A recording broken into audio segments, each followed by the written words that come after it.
Hey everyone, welcome to the Relationship Smith Show. We are live.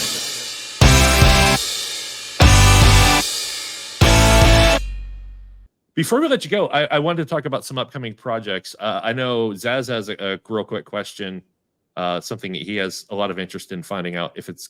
Go ahead, Zaz.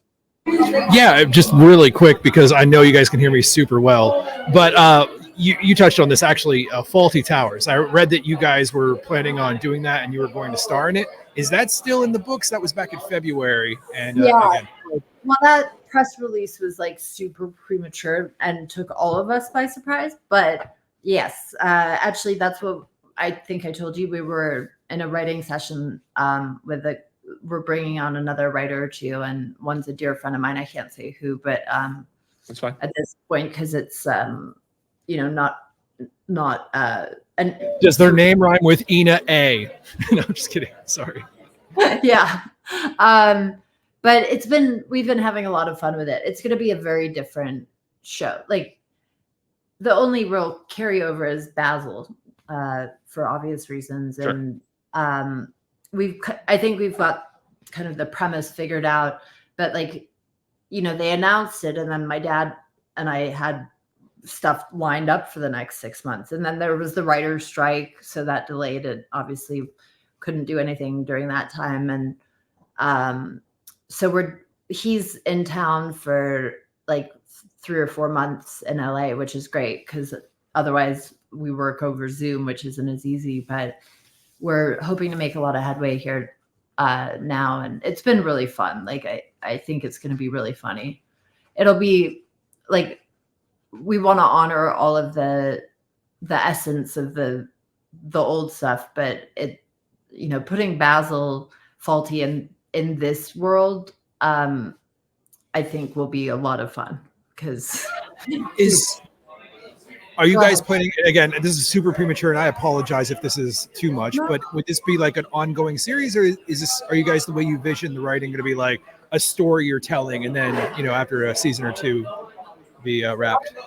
Hopefully, I think, it'll depend on how it goes over, but I think it's going to be really funny. And I think people will be surprised because it is, we can't recreate the original, and that's what people calling it a reboot. Like, we're doing something kind of different, but Basil Fawlty is such an iconic and fun character, and obviously my dad can't do all of that physical comedy, but we want to honor that aspect of the original, so we're figuring out ways to bring the physicality of it in, and the energy and the pacing, and the farcical quality, but yeah, I think I'm allowed to say it'll be taking place at a different kind of a hotel, like a boutique resort that my character is running for a corporation. I've been tasked with sort of rehabilitating a slightly dilapidated property that they've bought to become a part of their fancy hotel collection. But I'm a very competent hotel manager, and I'm sorry. It's okay. That's literally somebody watching going, stop talking about it. and I don't have much of a relationship with my dad because I'm a legitimate child, which he's always told me anyway, so fine. It works. But when we've connected, and this is all, we're playing around with it still, but basically I'm under the guise that he was a very successful, renowned hotelier. And so I asked him to come and help me with this, flipping this boutique resort. And shockingly, he's not as good as I thought. And a lot of things will go wrong. But I think it's nice. We have a lot of really fun ideas, and I think some great people involved. I mean, it's an incredible opportunity to be working with Rob Reiner on it and Castle Rock. Big fan of his my whole life, so it's kind of surreal. You have to be. Yeah. I mean, Rob Reiner defined an entire not an entire block of my life, not even childhood. It carried on, from Spinal Tap. He kept on hitting things that I loved. Yeah. He has this, I don't know what it is. I don't know how he knows what is going to work. But he has this innate ability and I love it. And we have another film that we have hopefully going into pre-pro pretty soon that's financed and everything that my dad and Relatively famous? What? Is it the relatively? No, that one, unfortunately, I mean, that's still out there and there's some people that were really interested, but it just kind of got put on the back burner. But okay, I heard your premise on it, your elevator speech, whatever, and I was like, I like that. I want to see that. Like, I really want to see that. So, but what's the other one? People thought it was really funny, but I think it was kind of bad timing and like when we only pitched to 3 studios because of time constraints, but there's a couple of people still interested in it, but it's sort of taken a backseat to Fawlty Towers and stuff. But some of the stuff from that may wind up just being in Fawlty Towers because the premise for Relatively Famous was I wrote a pilot based on my life with my dad. He kind of moved in with my roommates, and it really did kind of happen when he was getting a divorce and just sort of took over our lives, and we play ourselves. And he's kind of like, you won't even notice that I'm here. But the funny thing about celebrities is they've had people doing everything for them for forever in his case, and he doesn't sort of know how to do normal people stuff. And I'm trying to make a career for myself, but I now have to, he's got this great career, but can't be a human. And I can be a human, but I want the career. And it was us sort of trying to reconcile that. But the pilot was basically about how I could never get a pilot made without my dad being attached. Like it's very meta in that sense. I love meta. I really do. Like the more you like, because you're invested in the background and the foreground. Like you're all over what's going on. And I love when it's one of the reasons I like some Kevin Smith stuff is just because it's all meta. Yeah. And it works for me. Yeah. And it was kind of a fun, self-deprecating way to do it, because I was feeling at that time, like all the time, I'm sure you can imagine, I get people reaching out to me trying to, they're like, oh, we love your work, blah, blah, blah. And then I have meetings with them. And then they all this time later, they'll be like, so we were thinking maybe your dad could play a cameo. And I want to be like, click. You could have just called his agent, like, did you have to pretend to be interested in what I had to say before you did? Like, not my favorite. That's, I can't imagine having to deal with that. And it sucks. It's like you wasted my time. Yeah. When there was a better way to do it. Yeah. And that's sort of what I show in the pilot, but it's a fun, I don't know. We'll see if that ever happens, but if not, I think it was a cathartic experience to write the pilot and have people respond so well to it. So you mentioned another project before I interrupted you. The Lookalikes film, which it wasn't our idea, but I think it's one of the funniest premises for comedy that I've maybe ever heard. And it's so fresh and original. It's about Hollywood lookalikes or celebrity impersonators, but in the movie, they'll be played by the celebrities that they impersonate. So like you can imagine, for example, I don't know if we've gone to him yet, but like Arnold Schwarzenegger would be playing an Arnold Schwarzenegger impersonator, but like in real life, he's afraid of everything and he's like not a tough guy, but he looks like him, so I think it's a really fun thing for the actors to do too, because there's just so much comedy in that, and they get this band of sort of motley crew of lookalikes get themselves into some trouble and have to sort of like they wind up kidnapping one of the guys they impersonate, and then his impersonator has to fill in and film a movie pretending to be him and all this stuff. I probably have already said too much, but we're really excited about that just because I think my dad's going to direct or co-direct, which at 84 will be his directorial debut. And there's some great people involved, so that'll be fun. Great premise. Yeah, I love it. I remember laughing out loud when I first heard it mentioned. Yeah, it's like a really fun. I mean, just all the lookalikes basically are nothing like the people they impersonate, and that inherently it's such a great thing for comedy. So I was just thinking it might be really fun to get an impersonator to refilm some of the clips that they're famous for, like the Tom Cruise impersonator doing like a Tom Cruise scene, and then the Tom Cruise actually watches the impersonator. Like, I don't know, like dig in deep. Well, I mean, the thing is, in the movie, the impersonators are played by the actors they're supposed to be in person. Did I say that right? Yeah. You did, but I was like, have their current impersonators play them in a movie that they did. Yeah. Like, so that they're actually watching. There's so many reverse them. Like that we've been playing around with. You know, there's a scene where like the police show up at one point, or I can't say this out loud. Sorry. Don't. Let's say too much, but yeah. Do you have anything else you want to talk about coming up? Are you going back on the road? Are you kind of come to Pittsburgh so I could see you live? Tell them to invite me. I think I played the punchline? Not punchline. That's Philly. We have improv. Right.